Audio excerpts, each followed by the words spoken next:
Hello दोस्तों, मेरा नाम विजय गुर्जर है। चलो कहानी शुरू करें। चैप्टर 16। राणा के घर पर देखते ही देखते उसका घर, उसकी सारी प्रॉपर्टी खत्म हो गई थी। उसे मोहलत दी गई थी कि कल तक उसे इस घर से निकलना है। राणा के अंदर इतना गुस्सा भर गया था कि वो वीर के पूरे परिवार को खत्म करना चाहता था। गलत आदमी से पंगा ले लिया। वीर प्रताप, अब तुम्हारे साथ साथ पूरा परिवार तुम्हारा मरेगा। भले ही कल मैं मर जाओ, पर तुम्हें नहीं पता उसके बाद तुम्हारे साथ क्या होगा। ये बोल राणा भद्दी तरीके से हंस रहा था। वही दूसरी और वीर के कमरे में पता नहीं, पर विधि को बहुत घबराहट हो रही थी। वो जाकर बालकनी में खड़ी हो गई। वीर जब वॉशरूम से निकला और विधि को अपने आसपास न देख वो बालकनी में देखने पहुंचा तो विधि उसे बालकनी में नजर आई। वीर पीछे से जाकर विधि से लिपट गया। विधि ने अपनी आंखें बंद कर ली। वीर ने विधि की खुशबू को अपने अंदर समा लिया और विधि के गले पर किस कर बोला, क्या सोच रही हो? विधि पलटी और वीर की आंखों में देखते हुए बोली, कुछ भी नहीं, बस ऐसा लग रहा है कुछ बुरा होने वाला है। वीर विधि को शांत कराते हुए बोला, तुम बहुत सोचती हो, थोड़ा कम सोचो, चलो सो जाओ। विधि वीर के साथ अंदर कमरे में चली गई।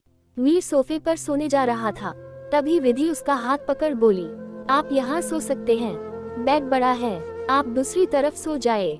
विधि की बात सुन वीर बेड पर बैठकर विधि को उठाकर अपनी गोद में बैठा लिया। वीर विधि की आंखों में देखते हुए बोला, क्या तुम्हें मुझसे प्यार हो रहा है? वीर की बात सुन विधि शर्मा गई। वीर अपनी बातों को कहते हुए बोला, विधि मेरी आंखों में देखो। विधि ने नजरें उठाकर जब वीर को देखा तो वीर अपने होठों को विधि के होठों के पास लाकर बोला, मेरे जज्बातों को समझो, तुम मेरे इतने पास हो फिर भी मैं खुद को रोक रहा हूँ। वीर की बात सुन विधि का दिल जोरों से धड़क रहा था। विधि ने वीर को देखा और बोली, इंतजार कीजिए, हम तो ताउम्र आपके ही है। विधि की बात सुन वीर वार्न करते हुए बोला, जिस दिन तुमने मुझे दिल से अपना लिया उसे दिन तुम्हारे दिन और रात मेरे हुए, उसके बाद तुम मुझे नहीं रोक सकती। विधि ने वीर को धक्का दिया और खड़ी होकर बोली, चलिए आपको सोना नहीं है, सो जाए। वीर अपने बालों को सहलाकर बेड पर लेट गया। उसकी दूसरी साइड विधि लेट गई। विधि को अपने पास देख वीर ने विधि की कमर को खींचकर विधि को अपने पास खींच लिया। विधि अपनी आंखें छोटी कर वीर को देखते हुए बोली, ये आप क्या कर रहे हैं? वीर अपनी आंखें बंद कर बोला, मैं कुछ नहीं कर रहा, ये तुम्हारा मुलायम कोमल शरीर मुझे बुला रहा है और मैं खुद को रोक भी नहीं पा रहा हूँ। विधि वीर को देख बोली, ठीक है, हम दूसरे कमरे में जाकर सो जाते हैं। विधि उठने को हुई तभी वीर उसे सुला देता है और आंखें बंद कर बोलता है, सो जाओ, मैं कुछ नहीं करूँगा। वीर विधि के ऊपर से हाथ हटा लेता है और सीधा लेट जाता है।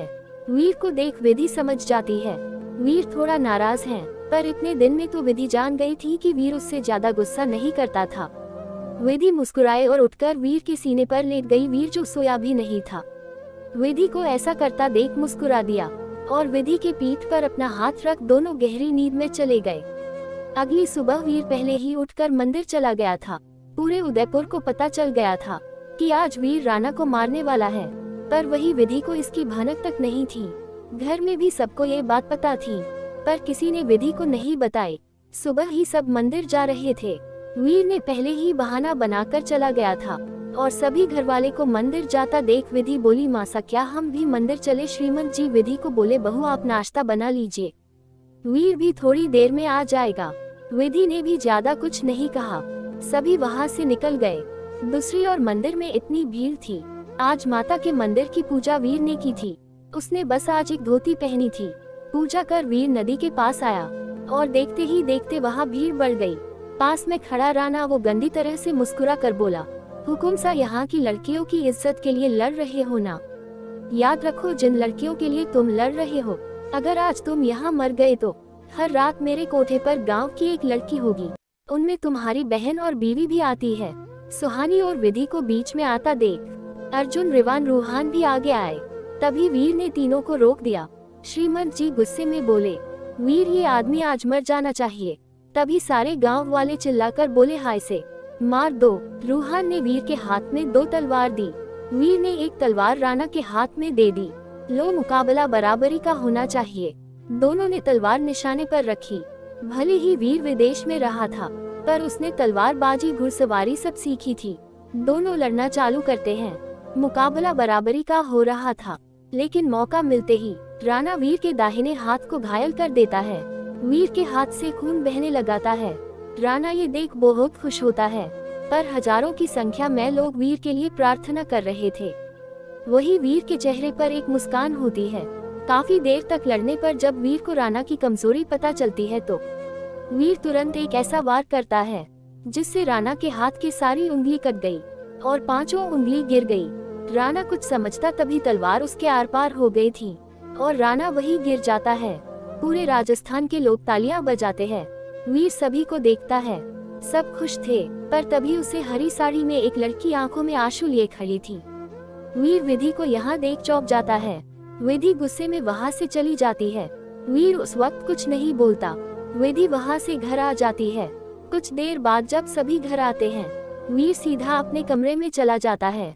विधि वहाँ नहीं थी। वीर अपने चोट को शीशे में देख रहा था। तभी विधि कमरे में आती है। वो एक नजर वीर को देखती है और मेडिकल बॉक्स लेकर वीर के पास आती है। विधि रुई से खून के धब्बे साफ करती है। वही वीर इंतजार कर रहा था। विधि उससे कुछ बोलेगी, पर विधि चुपचाप अपना काम कर वहाँ से जाने लगती है। तभी वीर उसका हाथ पकड़ लेता है। अपना हाथ वीर को पकड़े देख विधि को गुस्सा आ रहा था। वो घूर कर वीर को देखती है और बोलती है, वीर प्रताप राठौर, हमारा हाथ छोड़ दीजिए। विधि का गुस्सा देख वीर को भी गुस्सा आ जाता है। वो विधि खींचकर उसके कमर को कसके पकड़ कर बोलता है, नहीं छोड़ूंगा तो क्या करोगी, और किस बात पर तुम्हें इतना गुस्सा आ रहा है? उस इंसान को सजा मिलनी जरूरी थी। विधि वीर की आंखों में देख बोली, क्या आपको एक बार भी हमें बताना सही नहीं लगा? वीर बोला, ये फैसला मेरा था और इसके लिए मुझे किसी से पूछने की जरूरत नहीं है। विधि ने कड़वी मुस्कान दी और बोली, सही कह रहे हैं आपको किसी से पूछने की जरूरत नहीं है। वैसे भी हम हैं ही कौन? विधि वीर की आंखों में देख बोली, एक काम करेंगे, हमें तलाक दे दीजिए, तभी आपसे कोई सवाल नहीं करेंगे। विधि की बात सुन वीर को एक झटका लगा था। चैप्टर 17। विधि की बात सुन वीर को गुस्सा आ रहा था। वीर गुस्से में विधि को पकड़ लेता है और बोला, विधि ऐसा भी क्या गुस्सा, तुम बात को कहां से कहां ले जा रही हो? मैंने ही सबको बताने से मना किया था, कहीं तुम घबरा ना जाओ। अच्छा, और आपको इस हालत में देख मुझे सुकून मिल रहा है, यही कहना चाहते हैं ना आप? ठीक है, आपसे कोई सवाल नहीं करूंगी। अब से आपको जो करना है करिए, हम कुछ नहीं करेंगे। विधि वहाँ से गुस्से में चली गई।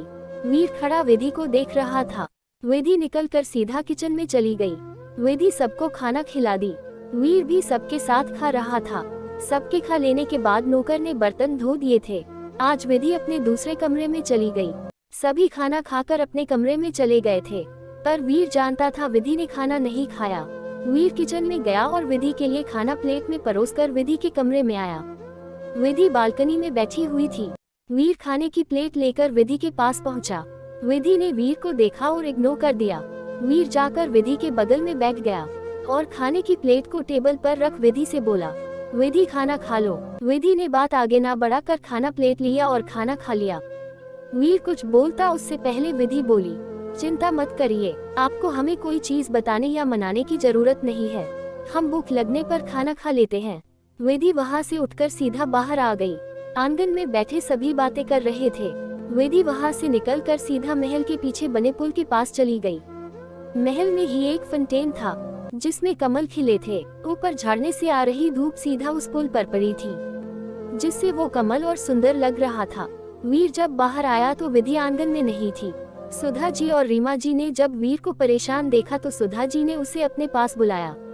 वीर वहां जाकर सबके साथ बैठ गया है। रीमा जी वीर को देख मुस्कुरा कर बोली, क्या बात है, आज थारी लुगाई तुझसे रूठ गई है? रीमा जी की बात सुन वीर ने निराशा में सर हिला दिया। रीमा जी मुस्कुरा कर बोली, निराश मत हो लाल, थारे को पता से जब मैं शादी करके यहाँ आई थी तो शुरू में मुझे भी बुरा लगता था, लड़ाई देख और इनका हर बात मुझसे छुपाना, पर धीरे धीरे ये सब बातें मुझसे बताने लगे और कई चीज में मेरी राय भी लेने लगे।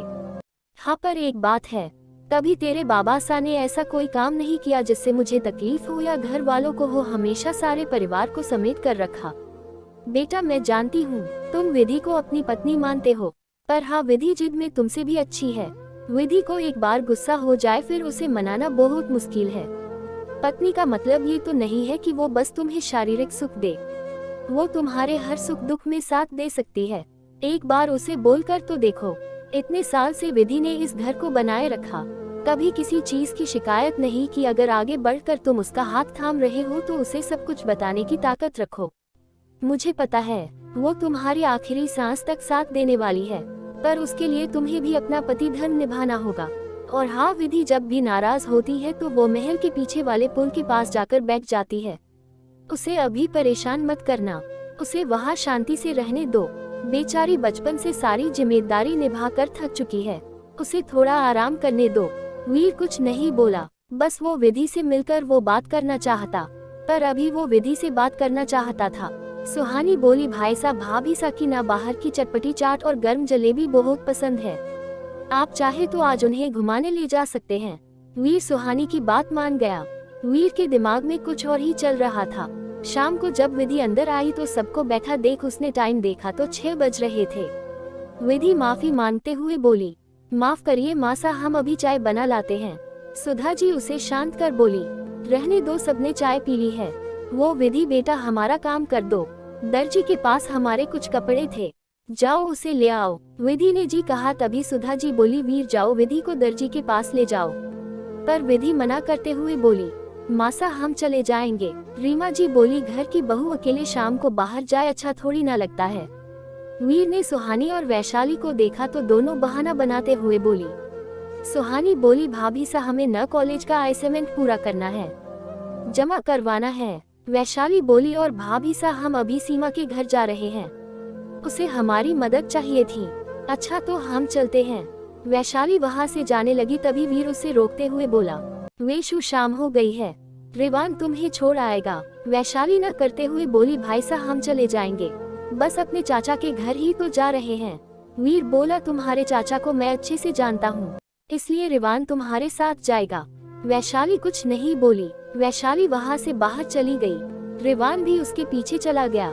विधि को जब कोई रास्ता नजर नहीं आया तो उसने कुछ नहीं कहा, वो बाहर जाने लगी। वीर भी उसके पीछे बाहर जाने लगा।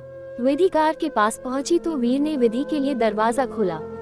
विधि अंदर बैठ गई, वीर भी ड्राइविंग सीट पर बैठ गया और दोनों वहां से निकल गए। विधि शांति से बैठी थी, वही वीर की नजर बार बार विधि पर ही जा रही थी। चैप्टर 18। विधि कार से बाहर देख रही थी, वही वीर बार बार विधि को देख रहा था। विधि ने एक बार भी वीर की ओर नहीं देखा। विधि ने जब देखा वो लोग बाजार की ओर नहीं जा रहे तो उसने वीर को देखा और बोली, अरे दर्जी की दुकान इस ओर है। वीर मुस्कुराया पर उसने गाड़ी नहीं रोकी। विधि ने दोबारा कुछ नहीं बोला। वीर कार चलाते हुए सीधा गाड़ी रोकी। विधि ने जब देखा तो ये रेगिस्तान था। विधि ने तिरछी निगाहों से वीर को देखा। वीर कार से उतरा और विधि के लिए दरवाजा खोला। विधि बाहर आई। वीर ने अपना हाथ आगे किया पर विधि मुंह फेर कर आगे बढ़ गई। वीर खड़ा मुस्कुरा रहा था, वो भी विधि के पीछे गया। सूरज ढल गया था, दूर दूर तक ठंडी हवा और रेगिस्तान था। अंधेरा ज्यादा होने की वजह से विधि वहीं रुक गई। तभी वीर भी उसके पास पहुंच गया। विधि ने वीर को देखा। विधि की टीम टीम आंखें देख वीर ने 2 बार ताली बजाई तो वो ढेर सारी रोशनी बिखर गई। विधि ने चारों ओर देखा तो हर जगह उजाला हो गया था। रेत के अंदर लाइट जल रही थी, ऐसा लग रहा था किसी ने लाखों दिए बिछा दिए हैं। विधि देख रही थी। तभी विधि ने जब वीर को देखा तो वहाँ नहीं था। विधि ने वीर को अपने पैरों के पास पाया। वीर कान पकड़कर घुटनों के बल बैठा था। सॉरी, आज के बाद कभी ऐसा नहीं करूँगा, प्लीज माफ कर दो। विधि वीर को देख रही थी। विधि बोली, अगर आपने ऐसा दोबारा किया तो। वीर विधि को देख बोला, नहीं करूँगा, अगर किया तो तुम जो सजा दोगी वो मुझे मंजूर है। विधि मुस्कुराई, ठीक है हमने माफ किया, चलिए उठिए। वीर खड़ा हुआ। विधि इधर उधर देख बोली, ये आपने करवाया। वीर बोला, आओ मेरे साथ। वीर ने विधि का हाथ पकड़ा और उसे ले जाने लगा। थोड़ी दूर पहुंचकर वीर रुका। वहाँ एक टेबल और 2 चेयर थी। वीर विधि को लेकर आया और चेयर खिसका कर विधि को बिठा दिया। वीर ने 2 बार ताली बजाई तो उधर कुछ लोग आए और खाना रख कर चले गए। वीर विधि से बोला, प्लेट हटाओ। विधि ने जब प्लेट हटाई तो वहाँ पर सब कुछ विधि के पसंद का था, सब चाइनीज और इटालियन था। विधि खुश हो गई। आपको कैसे पता हमें ये सब कुछ पसंद है? वीर विधि की प्लेट में खाना सर्व करते हुए बोला, मैं अपने दुश्मनों के बारे में सब खबर रखता हूँ, तुम तो मेरे दिल में बसती हो। वीर ने खुद की प्लेट में भी सर्व किया। विधि और वीर ने खाना शुरू किया। विधि कुछ बोलती उससे पहले वीर बोला, विधि ये बताओ क्या तुम अपने घर पर जाना चाहोगी सबसे मिलने के लिए? वीर की बात सुन विधि खाते हुए रुक गई। वीर बोला, बोलो विधि। वो सोच रही थी। विधि कुछ देर बाद बोली, हमें नहीं मिलना किसी से, हम ठीक है। वीर बोला, तुम गुस्सा क्यों हो अपने मम्मी पापा और पूरे परिवार से? विधि थोड़ी निराशा से बोली, क्योंकि वो सभी बुरे हैं। उन लोगों ने हमारा बचपन, हमारी मासूमियत सब छीन ली। एक बार भी हमसे नहीं पूछा कि हमें शादी करनी है या नहीं। बस हमें रिमोट की तरह किसी और के हाथों में थमा दिया। नहीं बात करनी हमें उन लोगों से।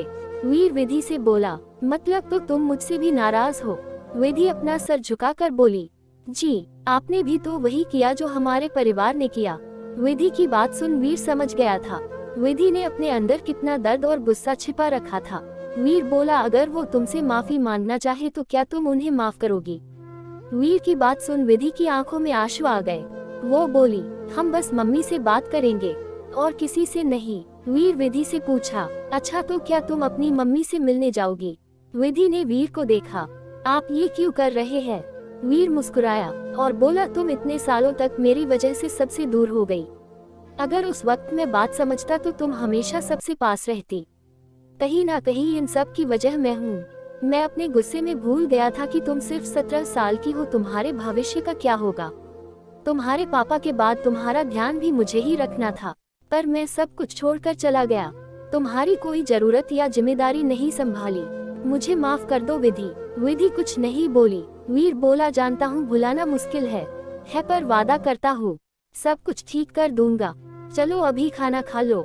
विधि चुपचाप खाना खाने लगी। खाना खाने के बाद वीर ने एक और बार ताली बजाई तो एक आदमी एक प्लेट लेकर आया और विधि के सामने रख दिया। विधि ने जब प्लेट हटाया तो सामने जलेबी और रबड़ी थी, जिसे देखकर विधि के चेहरे पर बड़ी वाली मुस्कान आ गई। दूसरी ओर वैशाली जब अपने चाचा के पहुंची तो वैशाली और रिवान दोनों साथ में अंदर गए। विधि ने दरवाजे पर नोक किया। वैशाली की चाची ने दरवाजा खोला तो सामने वैशाली खड़ी देख मुंह बना ली। आ गई महारानी। वैशाली की चाची शुरू से ही वैशाली को पसंद नहीं करते थे। रिवान का फोन आ गया था, इसलिए वो बात करने के लिए दूसरी ओर मुड़ गया था। वैशाली बोली, चाची सा, हमें सीमा ने बुलाया है, उसे कुछ काम है हमसे। वैशाली की चाची वैशाली को ऊपर से नीचे तक देख रही थी। वैशाली की सुंदर सी ड्रेस जो दिखने में ही महंगी लग रही थी। वो अपने मन में बोली, मानना पड़ेगा भाई साहब अपनी बेटी को अच्छे हाथों में देकर चले गए। देखो इस अनाथ को कितने ठाट बाट है। इतनी महंगी ड्रेस, चप्पल, ये सोने की चैन, महलों में रहती है ये, और एक हमारे ये जो अभी भी मजदूरी करते हैं। वैशाली की चाची मुंह टेढ़ा करके बोली, आओ अंदर, सीमा अपने कमरे में है। वैशाली अपनी चाची को अच्छे से जानती थी, पर वो कुछ नहीं कहती थी। वो जानती थी उसे यहाँ रहना नहीं है तो वो इन लोगों के मुंह भी नहीं लगना चाहती है। चैप्टर 19 सुहानी रात 1। वैशाली अंदर आई। बाहर आंगन में ही उसे सीमा मिल गई। चाची जैसे ही दरवाजा बंद करने गई, उनके सामने रिवान आ गया। चाची जी ने जब रिवान को देखा तो वो समझ गई कि ये छोटे कुंवर सा है। वो अपनी लीपा पोती शुरू करते हुए बोली, अरे कुंवर सा आप भी आए हैं? वो हकलाते हुए बोली, विशु ने बताया ही नहीं। आइए ना। रिवान कुछ नहीं बोला, वो अंदर आ गया। रिवान पूरे घर को देख रहा था। वही चाची जी रिवान के पीछे आंसू से फर्क पड़ रहा था। क्या पियेंगे आप? कुंवर सा रिवान मना कर दिया। आंगन में पड़ी ताक पर चाची जी ने गद्दे लगाए और रिवान को बिठा दिया। रिवान घर को ध्यान से देख रहा था। सामने दीवार पर लगी फोटो जिसमें वैशाली सीमा दोनों के मम्मी पापा थे। फिलहाल के लिए सीमा और वैशाली कमरे में सीमा का कॉलेज का पेपर कंप्लीट करवा रही थी।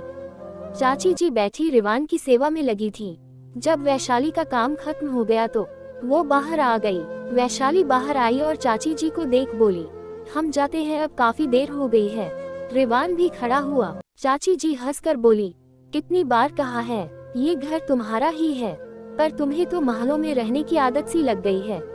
अब तुम बड़ी होगी हो, तुम्हारे लिए लड़का भी तो खोजना है।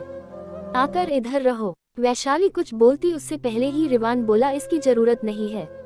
वैशाली यही अपने घर रह रही है, उसे यहाँ रहने की जरूरत नहीं है।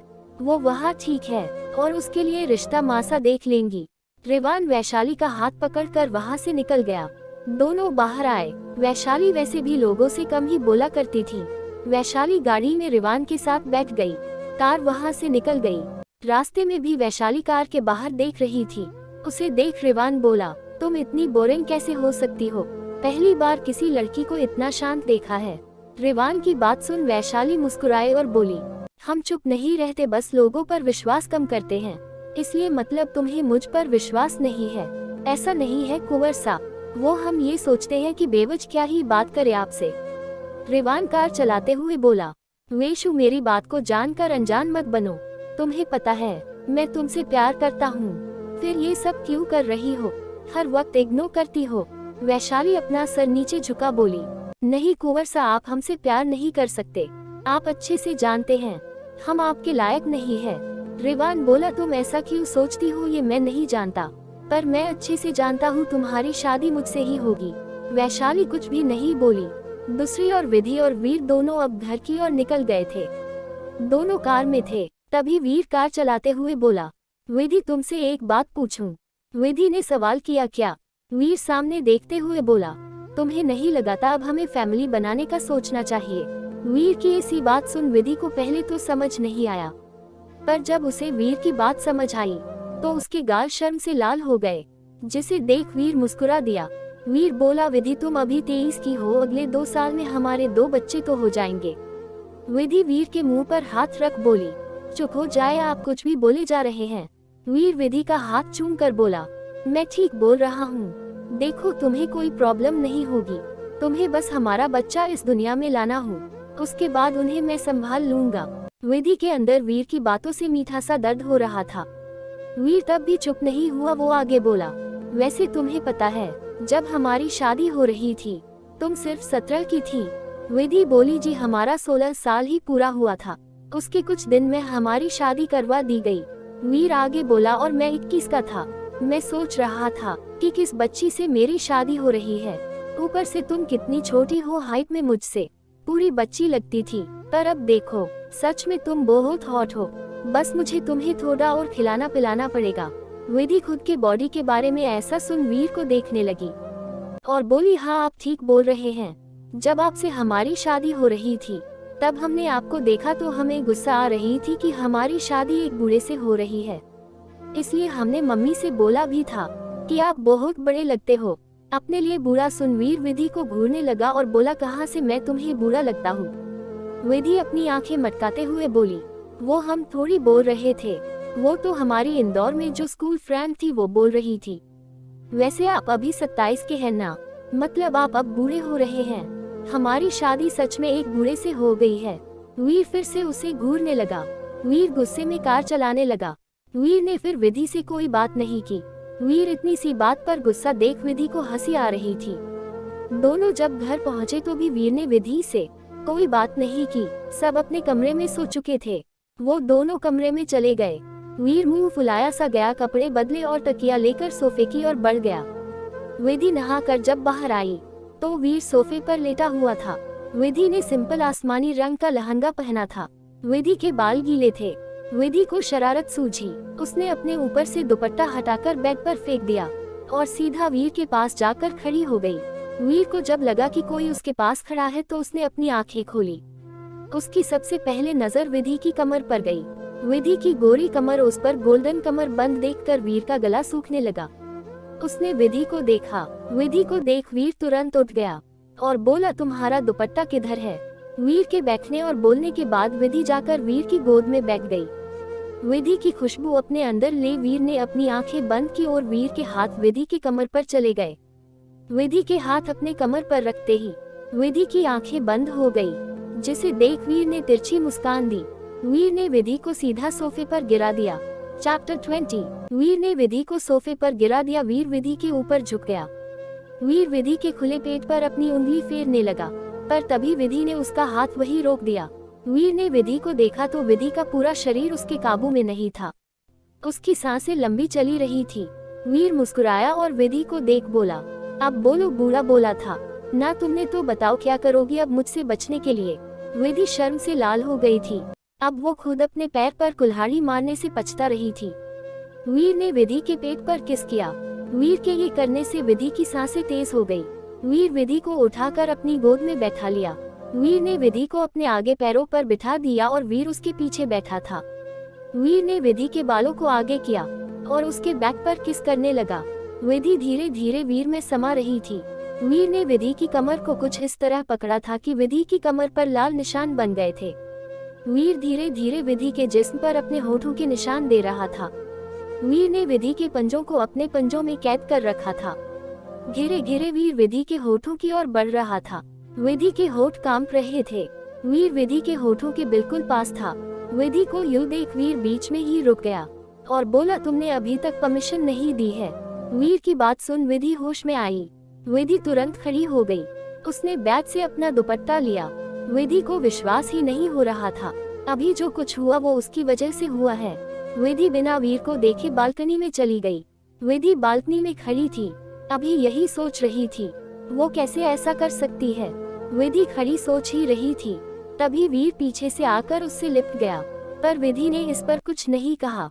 वीर विधि के सामने आ गया और उसकी परेशानी देख पूछा, क्या हुआ है, तुम्हें इस तरह क्यों मुंह बना रही हो।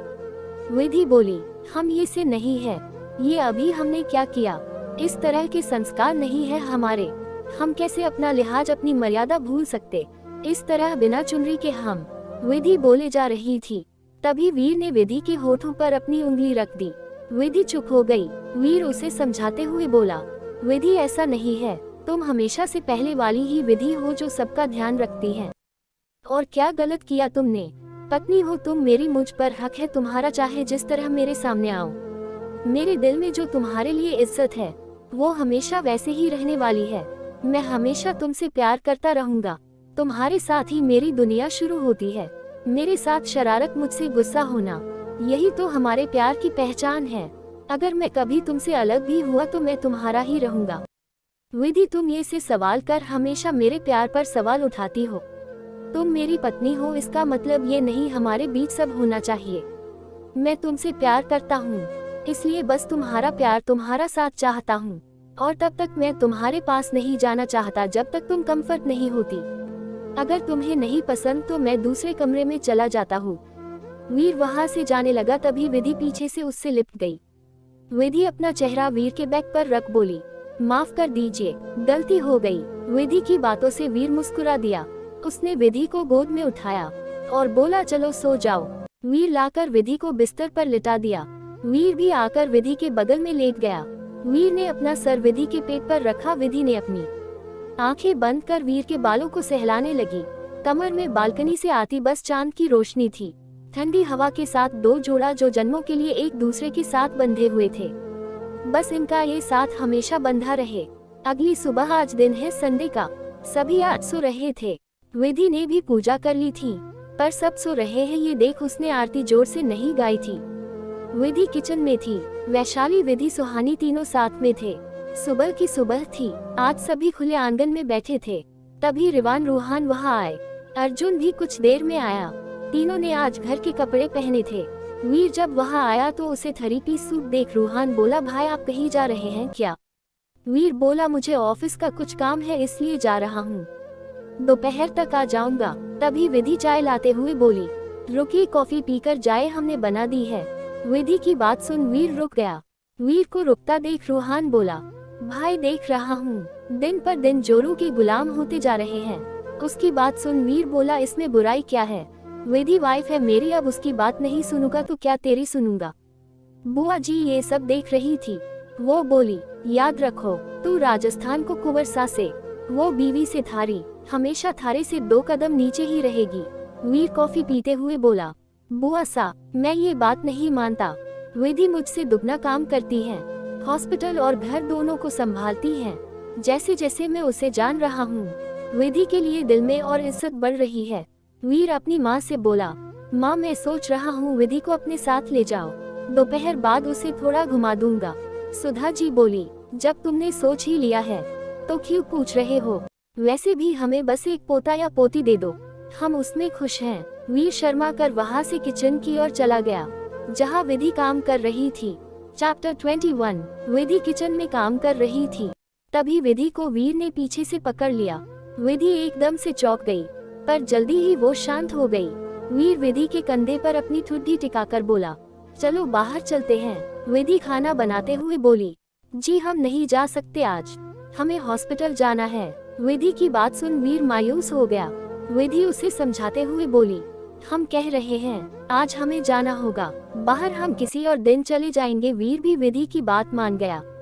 वीर बोला ठीक है,